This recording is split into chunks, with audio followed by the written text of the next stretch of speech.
Tu peux avoir de l'argent toute ta vie. Avec cet argent, tu t'amuses, tu gaspilles. En boîte de nuit, tu achètes des champagnes, tu nourris toutes les prostituées de la terre. Mais un jour, tu vas perdre ton travail. Quand le travail est perdu, l'argent aussi est fini. Qu'est-ce qui se passe? Tu vas dire, Seigneur, tout l'argent que j'ai dépensé chez les prostituées, mon Dieu, tout l'argent que j'ai dépensé en buvant des champagnes, Seigneur, à ce moment-là, tu reviens à l'obéissance et tu dis, Seigneur, je m'engage à ne plus jamais m'amuser avec ce que tu mettras entre eux, avec moi, la sanctification, la purification, nous séparer du péché. Tu vis une vie impudique, tu couches à tout vent avec homme, avec femme, avec n'importe quoi. Et un beau jour, tu tombes malade, tu as une MST ou une IST un peu compliquée. Cette fois, tu es fichu. Tu commences à maigrir. Tes attributs commencent à maigrir. Tu vas d'hôpital en hôpital, on dit, maman, c'est un cul. Tu dis, Seigneur, je vais faire. Est-ce qu'avec une telle maladie, tu peux encore continuer à vagabonder? Qu'est-ce que tu vas faire en ce moment? Chercher l'église, n'est-ce pas? Dans l'église, c'est la poubelle du monde. Est un lieu où ceux qui souffrent viennent se réfugier. N'attends pas que l'épreuve arrive pour te soumettre à Dieu. Premier rôle du feu de l'épreuve, c'est la sanctification. C'est la purification. Dieu enverra toujours des épreuves dans ta vie et dans nos vies afin de tester, numéro 2, notre résistance. Dieu enverra des épreuves dans ta vie. Il enverra des épreuves et des feux dans notre vie afin de tester notre résistance. Est-ce que tu peux résister? Il faut que tu résistes. C'est pour ça que la même Bible nous parle de l'épreuve de la foi. On ne dit pas qu'on a la foi. La foi se prouve et se démontre. Tu prends des coups et tu te lèves, tu continues la marche. Malgré les blessures et les attaques, tu continues la marche. Tu ne rétrogrades pas, tu ne quittes pas l'église, tu ne quittes pas la présence de Dieu, tu persévères. Bien-aimé, tout ce que nous recevons comme grâce sera mis au feu. La foi que tu dis que tu as là, Dieu va l'éprouver. Beaucoup de chrétiens, c'est à ce stade qu'ils abandonnent l'église. Moindre épreuve, c'est terminé. On ne sert plus le Seigneur, on rétrograde et le diable se réjouit. Satan sera le premier. Allez voir Dieu. Seigneur, tu vois la sœur là, depuis qu'elle prie pour le mari, il n'y a pas de mari. Tu vois aujourd'hui, vois ce qu'elle est en train de faire. La sœur a tellement attendu qu'elle recommence à sortir avec n'importe quel homme, à vivre une vie de débauche. Frère, les feux montrent et révèlent ta véritable nature. Le feu éprouve même ton amour pour Dieu. Est-ce que tu dis que tu aimes sincèrement Dieu? La sœur chante à la chorale. Elle loue le Seigneur. Tout va bien. Mais quand ça va mal, loue-t-elle encore avec une zèle? Il faut la voir le dimanche quand elle a des problèmes. La façon dont elle entre. Maman, c'est comment? Mais tu ne peux même pas danser un peu. Le jour-là, tu as beau tout chanter ici. La sœur ne danse pas. C'est à ce moment-là que tu dois comprendre que ton amour pour Dieu ne dépend pas de ce que tu as, mais de sa présence dans ta vie. Ton véritable bonheur et ta joie ne dépendent pas de tes avoirs, de ta richesse, quand tu peux avoir ces choses et ne pas être heureux. C'est la présence de Dieu qui rend un homme heureux et permanemment dans la joie. Mon bonheur, la source de ma joie, c'est de célébrer Christ tous les jours de ma vie. C'est sur cela que moi je base ma foi, ma vie tout entière. C'est là où il y a mon bonheur. Que tu n'aies pas de voiture, que tu n'aies pas de femme, que tu ne voyages pas, bien aimé dans le Seigneur, tu dois atteindre un niveau où tu dis au Seigneur que tu me donnes ça ou pas, je te servirai toujours. Quand le feu vient, si tu es en papier, tu vas brûler. Quand le feu rencontre le bois, le bois quoi? Le bois fait quoi? Le bois prend feu. Donc le chrétien ne se mesure pas au fait qu'il soit allé aux eaux de baptême. Il se mesure à sa capacité à résister aux épreuves. Le disciple ne se mesure pas à sa capacité à chanter les louanges, à prier, à louer l'Éternel, mais à sa capacité à remporter les épreuves. Troisième fonction que nous verrons ce jour du feu, c'est que le feu numéro 3 vient éprouver ton amour et ta foi. Jacques chapitre 1 à partir même du verset 1 à 2 jusqu'au verset 3. Il dit, regardez comme un sujet de joie complet les diverses épreuves auxquelles vous êtes exposés, car l'épreuve de votre foi produit la patience, dans l'épreuve de votre foi. Abraham a attendu longtemps avant d'avoir Isaac. Abraham avait foi en Dieu. C'était un homme intègre. Lui et sa femme adoraient Dieu. Mais le fait qu'ils aient attendu longtemps et qu'ils sont tombés dans l'impatience a fait qu'ils sont véritablement tombés. Bien-aimé dans le Seigneur, ta foi sera mise à l'épreuve.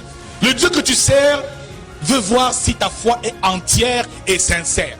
Tu fais le ministère, l'onction coule, la puissance coule. Tu regardes la salle, il y a presque paix. Mais il veut que tu prêches chaque heure. Ta foi sera mise à l'épreuve. Ton amour pour lui sera mis à... Touche ton voisin, demande, est-ce que tu aimes sincèrement Dieu? Parce qu'il y a une différence entre aimer Dieu et aimer les bénédictions de Dieu. Touche ton voisin, touche-le fort. Touche fort son épaule. Dis-lui, mon frère, il y a une différence entre aimer Dieu et aimer les bénédictions de Dieu. C'est deux choses totalement dites. On est souvent plein dans l'église, mais très peu viennent ici par amour pour Dieu. Le jour où tu serviras Dieu par amour, sans intérêt, c'est à ce moment-là que ta vie va changer. C'est à ce moment-là que tu auras compris. Le jour où ton cœur sera entier à l'Éternel, c'est le jour où tu diras, Seigneur, que j'ai ma bénédiction ou que je ne l'ai pas, mon amour reste stable et constant. Que j'ai un enfant, que je n'en ai pas, je serai stable et constant dans mon amour pour toi. Bien-aimé, l'épreuve de ta foi, de ton amour pour Dieu, tu dois aussi le braver. Parfois les longues attentes, parfois tu attends longtemps, tu soupires après une chose qui tarde. Est-ce que tu vas vouloir emprunter un raccourci? Lorsque nous sommes éprouvés, numéro 1, prosternons-nous. Prosterne-toi. Lorsque tu passes par une épreuve, humilie-toi. Ne résiste pas. Abaisse-toi. Reconnais que tu es impuissant face à cette situation. Tant que tu continues de te battre, je me bats à chercher l'argent, tu vas engloutir l'argent tous les jours. Tant que tu ne reconnais pas que tu n'es rien et que Dieu est tout, ta vie ne changera jamais. L'épreuve va continuer. Deuxième chose à faire, c'est de bénir le nom de Dieu. Bénis le Seigneur pour ta situation. Est-ce qu'il t'est déjà arrivé de bénir, de rendre grâce à Dieu pour ce que tu traverses comme épreuve? Généralement non. Seigneur, je n'ai pas d'enfant, je te rends grâce. C'est bizarre. Seigneur, je n'ai pas de travail, je te rends grâce pour mon chômage. C'est bizarre. Seigneur, je te rends grâce parce que je n'ai pas encore de voiture. C'est bizarre. Mais Dieu veut que tu rendes grâce dans ta condition. Et tu rends grâce à genoux prosternés. Bénis-le pour ce que tu traverses. Parce que toute chose concourt au bien de ceux qui aiment Dieu. Et qui sont appelés selon ses desseins. Si tu me fais souffrir, tu me fais passer par l'épreuve, c'est qu'il y a une raison. C'est que peut-être tu as quelque chose de merveilleux que tu veux m'enseigner. Nous avons compris que l'épreuve, Dieu nous fait sortir d'une épreuve avec un enseignement. Tant que tu restes focalisé sur ton épreuve, jamais tu n'en sortiras. Au lieu de te plaindre, au lieu de jacasser, au lieu d'importuner Dieu, de te plaindre de gauche à droite, transforme tes lamentations en louanges. Rends grâce à Dieu. Quelqu'un qui a fait ça ici, que tu as un grave problème, mais tu rends grâce à Dieu pour ça. C'est dur, c'est difficile à faire. Hein? Amen. Que tu as faim. Quand les gens font, oh, tu dis Seigneur, sois béni. C'est terrible. Mais voilà le point où Dieu veut qu'on arrive. Qu'est-ce que Job a fait? Il a rendu grâce. Père, je te rends grâce. Tu as donné, tu as repris, que ton nom soit glorifié. Très peu arrivent à se réjouir de l'état dans lequel ils se trouvent. Ce n'est pas humain, parce que la chair souffre. Mais quand ton âme, malgré cette souffrance, exalte le nom de Dieu, glorifie le nom de Dieu dans l'amertume et la souffrance, c'est à ce moment-là qu'une porte s'ouvre pour toi et que des bénédictions venues du royaume céleste peuvent jaillir enfin dans ta vie. On ne se réjouit pas quand on souffre. Quand on a mal, on a mal. Quand on a les problèmes, on a les... Mais dans ces problèmes-là, Dieu veut et attend ton action de grâce. C'est difficile. Parce que rendre grâce à Dieu dans la souffrance témoigne de ton amour, de ton assurance. Si tu parviens à rendre grâce à Dieu quand tu souffres, ça veut dire que tu sais que Dieu ne t'abandonnera jamais. Ça veut dire que tu lui fais entièrement confiance. Et que tu sais que ce que tu traverses, c'est pour ton bien. Pour Dieu, il n'y a pas de mal. Tout mal est un bien. Quand tu t'éprouves dans un domaine de ta vie, ça veut dire que c'est un bien qui va en sortir. Quand l'or est éprouvé par le feu, l'or devient ce métal précieux et ce bijou qui a belle allure. Mais avant, l'or est d'abord éprouvé. Avant que l'argile ne devienne ce beau pot pour décorer ta maison, ce vase d'honneur, il doit d'abord être pétri. Dieu, c'est le potier. Bien-aimé, pendant que tu es dans l'épreuve, Dieu te façonne dans le secret. Pendant que tu souffres, il voit ta souffrance, mais bénis-le pour cela. Parce que les bonnes choses arrivent. Tant que tu ne le bénis pas pour ce que tu traverses, la porte ne s'ouvrira réellement pas. Bien-aimé, bénis le nom de Dieu. Quand tu ouvres le livre de Jacques, en son chapitre 1, et que tu lis à partir du verset 1, tu comprendras un mystère important que Dieu nous révèle. Il dit, mes frères, regardez, comme un sujet de joie complète les diverses épreuves auxquelles vous êtes exposés. Car l'épreuve de votre foi produit la patience. Que la patience accomplisse parfaitement son œuvre en vous, afin que vous soyez saints, accomplis, sans faillir à rien. Regardez comme un sujet de joie complète les diverses épreuves auxquelles vous êtes exposés, le niveau de la joie complète. Pas une joie partielle. Tu rends grâce à Dieu, mais tu te réjouis dans ta situation. Tu danses, tu célèbres pour dire au diable qu'il est un menteur. Pour dire que ses effets, l'effet qu'il a dans ta vie, en réalité il n'en a aucun. Regardez les mécanismes de Satan, comment il est rusé. Le but du diable, en réalité, lorsqu'il t'éprouve, c'est que tu perdes ta joie. Et quand tu cesses d'être heureux, joyeux, le ciel au-dessus de ta tête se ferme, tu ne peux plus rien recevoir de Dieu.